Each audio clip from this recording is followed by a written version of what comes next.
Hello everyone, welcome back to my channel. तो आज हमारे रूल्स के नेक्स्ट टॉपिक स्टार्ट होगा प्रोनाउन।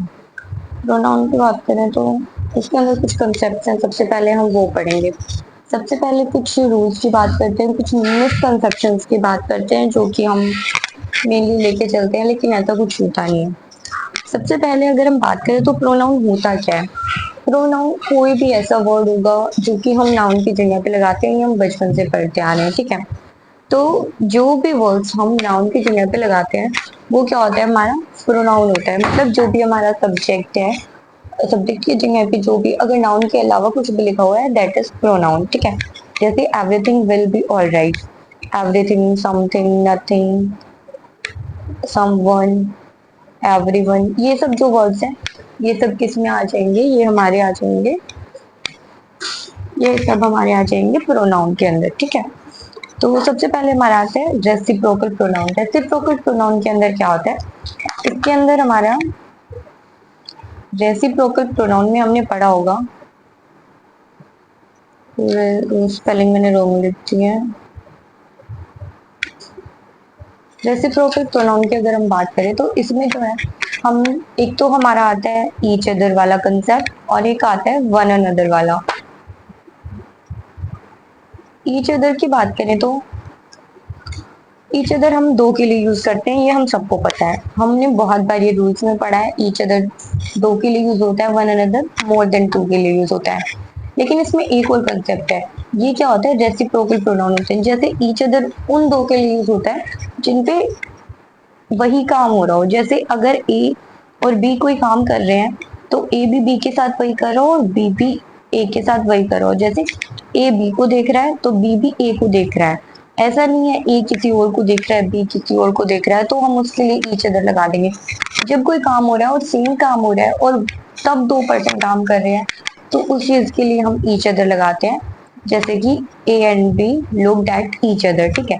और ऐसे ही अगर दो से ज्यादा लोग हैं, जैसे ए बी और सी है, जैसे ये तीनों एक दूसरे को देख रहे हैं, ए बी को देख रहा है, बी सी को देख रहा है, सी भी बी को देख रहा है, बी ए को देख रहा है, अगर ऐसे रेसिप्रोकल चीजें चल रही है तो उस केस में हम वन अनदर लगाएंगे, ठीक है। जैसे अब अगर हम बोल रहे हैं Ram and Shyam looked at dash in the mirror. अब हमें पता है मिरर में हम एक दूसरे को तो देखेंगे नहीं, मिरर में जब भी हम खड़े होते हैं तो हम खुद को देखने के लिए खड़े होते हैं। तो राम और श्याम किसको देख रहे हैं, खुद को देख रहे हैं मिरर में। तो दो लोग हैं तो देमसेल्फ लगा देंगे, तो यहाँ पे हमारा देमसेल्फ आएगा ना कि ईच अदर, ठीक है। The couple fought with each other, couple में तो दो ही आएंगे और वो दोनों एक दूसरे से ही लड़ रहे होंगे तो इसलिए यहाँ पे ईच अदर आ गया। The couples fought with one another, इसमें क्या है, कपल्स बोल दिया, कपल्स में तो दो से ज्यादा ही आएंगे तो यहाँ पे क्या आ गया, हमारा वन अनदर आ गया और एक दूसरे से ही लड़ रहे होंगे, किसी और से तो लड़ेंगे नहीं, ठीक है। Both the invigilator stared at each other angrily while I was sleeping through. मतलब जब मैं इधर उधर देख रहा था तो उस टाइम पे जो इन्वेजिलेटर थे वो मेरी तरफ देख रहे थे। ऑब्वियसली अगर गुस्से में वो किसकी तरफ देखेंगे, स्टूडेंट की तरफ देखेंगे ना, एक दूसरे की तरफ गुस्से में क्यों देखेंगे। तो यहाँ पे एट मी आ जाएगा ना कि ईच अदर, एक दूसरे की तरफ वो गुस्से से नहीं देखेंगे, ये कॉमन सेंस से में पता चल रहा है, ठीक है। उसके बाद हमारे पास आता है पर्सनल प्रोनाउन। पर्सनल प्रोनाउन के हमारे कुछ कंसेप्ट हैं इंपॉर्टेंट जो कि हमें पता होना चाहिए। पर्सनल प्रोनाउन की बात करें तो हमारी तीन चीजें आती है, एक तो फर्स्ट पर्सन, एक सेकंड पर्सन, एक थर्ड पर्सन। फर्स्ट पर्सन होता है हमारा स्पीकर, फर्स्ट पर्सन कौन होता है, स्पीकर जो बोल रहा है। सेकंड पर्सन होता है लिसनर, थर्ड पर्सन होता है जिसके बारे में बात की जाती है, ठीक है। तो फर्स्ट पर्सन में कौन कौन आता है, बोलने वाला कौन कौन होता है, या तो मैं बोल रही होंगी या फिर हम बोल रहे होंगे अगर बहुत सारे लोग हैं तो, ठीक है। लिसनर में कौन आएगा, जो भी, अगर मैं बोल रही हूँ तो मेरे सामने जो जो सुन रहे हैं वो सब आ जाएंगे तो वो सब यू में आएंगे, ठीक है। उसके बाद टॉक्ड अबाउट, बात किसके बारे में की जाती है, ऐसे पर्सन के बारे में जो वहां पे प्रेजेंट नहीं है, ही शी इट दे, ठीक है। उसके अलावा एग्जाम्पल की अगर बात करें तो कुछ इंपॉर्टेंट कंसेप्ट है हमारे, जैसे कि आप लोग देखो They who can listen to this announcement can fasten the seat belt. वो लोग जो कि सुन सकते हैं, ये सुन सकते हैं, उनको क्या करना चाहिए, अपनी सीट बेल्ट जल्दी से बांध लेनी चाहिए, जो अनाउंसमेंट हुई है, ठीक है, उसके हिसाब से। तो कौन सुन सकते हैं, सुनने वाला कौन है, लिसनर तो हमें पता है यू है। दे तो नहीं आएगा, दे तो जिनके बारे में बात की जा रही होती है वो होता है, यहाँ पे हम यू लिखेंगे। या फिर हम दोस्त भी लगा सकते हैं, दोस्त हम सबके लिए यूज कर देते हैं, दोस्त में सब आ जाते हैं, first person, second person, third person, दोस्त में सब आ जाते हैं। तो जब भी हमें कुछ समझ ना आ रहा हो उस टाइम पे हम दोस्त लगा सकते हैं, ठीक है। उसके अलावा बात करें तो गॉड विल पनिश दैम वो कमिट सिंस। तो जिन जिन ने गुनाह किया है, पाप किया है, उनमें कौन, सिर्फ दैम आएंगे। दैम मतलब दे का पर्सनल, तो उसमें कौन आएगा, उसमें तो सब आएंगे। अगर मैंने किया है तो मैं, आपने किया है तो आप, अगर ही शी इट राम श्याम किसी ने भी किया है तो सब आ जाएंगे। तो सबके लिए हमने क्या यूज करना है, दोज यूज करना है, तो यहाँ पे दोज आ जाएगा। दे वो are under privilege must be supported by the rich. अमीर लोगों को, उन लोगों को हेल्प करनी चाहिए, सपोर्ट करना चाहिए जो कि अंडर प्रिविलेज है। तो अंडर प्रिविलेज कौन, मैं, आप या फिर वो, सब जो भी अंडर प्रिविलेज है कोई भी, तो उनके लिए क्या लगा देंगे, दोस्त लगा देंगे। उसके अलावा ये टेबल आपको याद रखनी है। ये डिटर्मिनर्स में जो हमने पढ़ा था ये वो वाली चीज है, my, our, your, his, her, its, their. Subject की बात करें तो I, we, you, he, she, it, this. इनमें ऑब्जेक्टिव केस ये वाले होते हैं, पॉसेसिव ये वाले होते हैं। ये हमें याद रखना है, ये हमें काफी चीजों में यूज करने पड़ते हैं, ठीक है। एग्जाम्पल्स देख लेते हैं। This book is mine and that book is yours. यहाँ पे क्या लगाया है हमने, माइन लगाया है। माइन क्या होता है, यहाँ हमारा पॉसेसिव केस होता है, तो यहाँ पे भी हमारा पॉसेसिव केस ही लगेगा, ठीक है। हम यहाँ पे पोसेशन बता रहे हैं कि ये बुक मेरी है, ये बुक तुम्हारी है, ठीक है। This book is my book. अब माइन की जगह पे हम माई बुक भी लगा सकते हैं, डिटर्मिनर लगाया, उसके बाद नाउन लिख दिया। डिटर्मिनर कभी नाउन के बिना आता नहीं है। तो this book is my book and that book is your book, ठीक है, हम ऐसे ही लगा सकते हैं। Dash is an industry that survives on ethanol. कौन सी इंडस्ट्री, यहाँ पे हमारे पास नाउन नहीं है तो हमें यहाँ पे पोसेसिव लगाना पड़ेगा, तो देयर्स लगा देंगे हम, ठीक है। They are much richer than her और शी। अब यहाँ पे हम क्या लगाएंगे, जब भी हमारे कंपैरिजन हो रहा है तो दे से कंपैरिजन हो रहा है। दे क्या है हमारा, दे हमारा है सब्जेक्ट, तो अगर दे से कंपैरिजन हो रहा है तो यहाँ पे भी हमारा सब्जेक्ट ही लगाएंगे, हम हर नहीं लगाएंगे, ठीक है। कंपैरिजन सेम चीजों के बीच में होता है। He is as brighter as I, क्योंकि ही क्या है, सब्जेक्ट है, तो आई भी हमें सब्जेक्टिव वाला ही यूज करना है, सब्जेक्टिव केस वाला, ठीक है। They are wise like me. ये इसमें क्या पूछा है, वो वाइज है किसके जैसे, यहाँ पे हमारा आ गया प्रीपोजिशन। प्रीपोजिशन के बाद जब भी हम लिखते हैं, जब हम ऑब्जेक्टिव केस लिखते हैं, ठीक है। इधर भी हमारा ऑब्जेक्टिव केस आ गया, इसीलिए हमने मी लिखा है। अगर ऑब्जेक्टिव केस यहाँ नहीं होता, हम देन से अगर हम कर रहे होते हैं, प्रीपोजिशन नहीं होता, तो उस केस में हम यहाँ पे आई लगाते, ठीक है। जैसे लाइक भी अब हमारा दो तरीके से यूज होता है। I like chocolates, I like chocolates, यहाँ पे वर्ब की तरह यूज हो रहा है ये लाइक। और Ram is brave like Shyam, यहाँ पे लाइक जो है प्रीपोजिशन की तरह यूज हो रहा है। तो यहाँ पे तो पसंद बताई जा रही है, इधर सिमिलरिटी बताई जा रही है, ठीक है। ये लाइक के यूजेस बताए जा रहे हैं यहाँ पे। उसके बाद अगर हम देखें तो the book is lying on the table.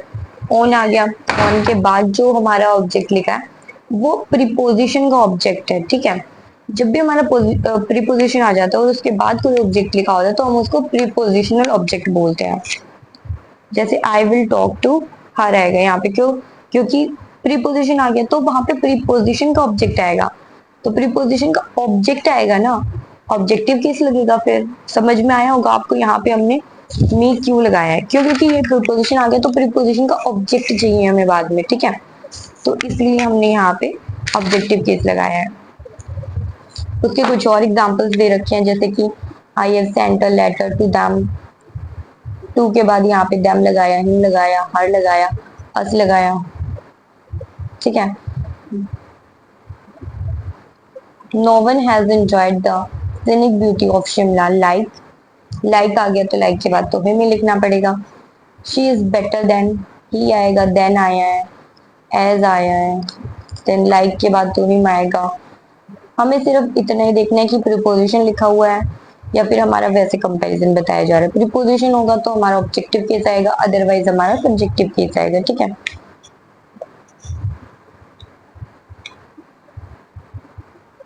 He bought a car. अब हमें इसमें ये समझाया जा रहा है कि हम ऑब्जेक्ट का पता कैसे लगाएंगे।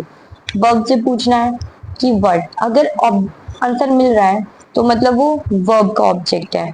अगर जैसे he ordered what some pens, यहाँ पे हमें आंसर मिल रहा है। ठीक है, तो my father did not like me going to the cinema. मतलब अगर मैं आपसे पूछूं कि इस सेंटेंस में क्या बोला जा रहा है, मेरे फादर को मैं पसंद नहीं हूं या फिर मेरा सिनेमा जाना। ऑब्वियसली सिनेमा जाना पसंद नहीं है, तो माई गोइंग टू सिनेमा आएगा, ना कि मी। हमें ये देखना है कि यहाँ पे सेंटेंस में बोला क्या जा रहा है। वर्ड पूछना है, अगर हम वर्ड का आंसर पूछेंगे तो उस हिसाब से जो भी हमारा आंसर बनता है वो हम आंसर करेंगे। ठीक है, the teacher didn't like him talking in the class. Teacher को वो पसंद नहीं है या उसका बात करना, उसका बात करना, तो फिर his talking in the class. ठीक है, तो ये एक इम्पॉर्टेंट कंसेप्ट है कि यहाँ पे हम कहाँ पे हिज लगाएंगे, कहाँ पे। हमें ये देखना है कि वर्ब से पूछना है कि हम बट पूछेंगे तो उस हिसाब से हम डिसाइड करेंगे कहाँ पे माई आएगा, कहाँ कहाँ पे हिज आएगा, कहाँ पे ऑब्जेक्टिव केस आएगा, कहाँ पे सब्जेक्टिव और कहाँ पे पोसेसिव केस आएगा। ठीक है, इसके अलावा अगर हम बात करें तो फिर हमारे आते हैं reflexive pronoun.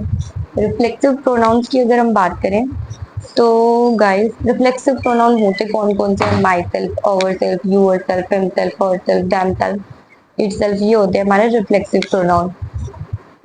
I blamed him, her, them, you, myself, ये तो हमने सिंपल सेंटेंस बोल दिया। अगर हमने इसका रिफ्लेक्सिव बनाना है तो हम क्या बोलेंगे? The teacher told the student you should complete your work yourself. मतलब टीचर ने क्या बोला? तुम्हें अपना काम खुद करना है। ठीक है, तो यहाँ पे रिफ्लेक्ट एक्शन दिखाना एक तरीके से वो चीज बोल सकते हैं। पहली बात, यू जो है हमारा, बाकी सबके लिए अगर आप देखोगे ना तो our self, them self, her self, my self, इनका सिर्फ एक ही होता है। लेकिन जो यू होता है ना उसके दो होते हैं, एक सिंगुलर फॉर्म और एक प्लूरल फॉर्म। रिफ्लेक्सिव के भी और एम्फेटिक के भी, दोनों के सेम ही होते हैं। मतलब दोनों में जो वर्ड यूज होंगे ना वो सेम ही होंगे। सिंगुलर में आ जाएगा यूर सेल्फ, अगर हम एक पर्सन की बात करें तो यूर सेल्फ, एक से ज्यादा की बात करते हैं तो यूर सेल्फ। ठीक है, उसके अलावा ये नाम तो आपको पढ़ ही लेने हैं, my self, your self, himself, her self, them self. अभी हमारा रिफ्लेक्सिव और एम्फेटिक हम कल ही स्टार्ट करेंगे क्योंकि इसमें टाइम लगेगा। रिफ्लेक्सिव और एम्फेटिक हम कल ही स्टार्ट करेंगे। अभी से अब आप यहीं तक रिवाइज कर लेना कि कौन कौन से एम्फेटिक और रिफ्लेक्सिव प्रोनाउन होते हैं।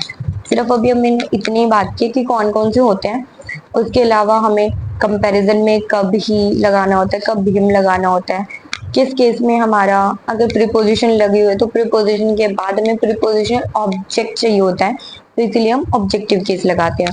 तो ये सारी बातें आपको याद रखनी है।